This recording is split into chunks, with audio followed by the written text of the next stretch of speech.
ब्रेकनंतर तुमचं पुन्हा एकदा स्वागत। उन्हाळ्यामुळे सध्या धरणांमध्ये पाणीसाठा कमी झाल्याने पाणी टंचाईची तीव्रता वाढू लागली आहे। मात्र पाणी पुरवणाऱ्या टँकर माफियांची मात्र यामुळे चांगलीच चांदी झाली असून बदलापूरमध्ये टँकर लॉबी अगदी सक्रिय झाली आहे। बदलापूर शहरातून वाहणाऱ्या उल्हास नदीला टँकर माफियांनी अगदी खासगीत विळखाच घातला आहे। उल्हास नदीवर टँकर माफियांचा कब्जा, रोज हजारो लिटर पाणी चोरी,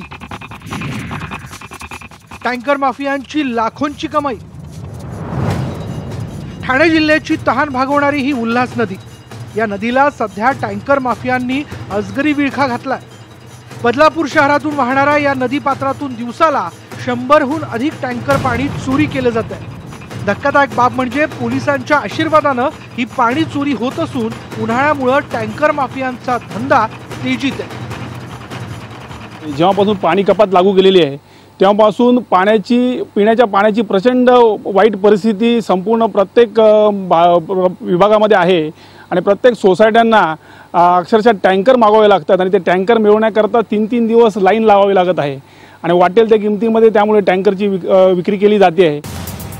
खरं तर महाराष्ट्र जीवन प्राधिकरणातूनही पाण्याची विक्री केली जाते।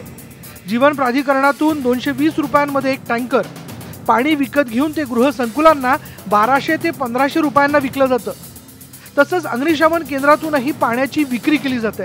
अग्निशमन दलातून 610 रुपयात एक टँकर पाणी विकत घेऊन ते गृहसंकुलांना 1500 ते 1800 रुपयांना विकलं जातंय।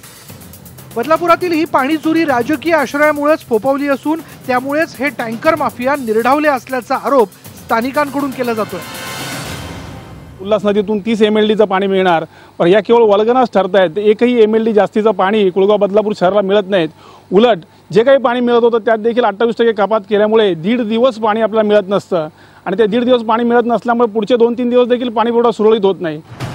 कल्याण डोंबिवली महापालिकेपाठोपाठ बदलापूर परिसरात झपाट्यानं निवासीकरण होत असून गृहसंकुलांना पिण्याच्या पाण्यासाठी नाईलाजानं टँकर माफियांवर अवलंबून राहावं लागतंय। मात्र आता या टँकर माफियांची सद्दी मोडून काढण्यासाठी प्रशासनाकडून कठोर पावलं उचलण्याची आवश्यकता आहे। गणेश गायकवाड, न्यूज 18 लोकमत, बदलापूर।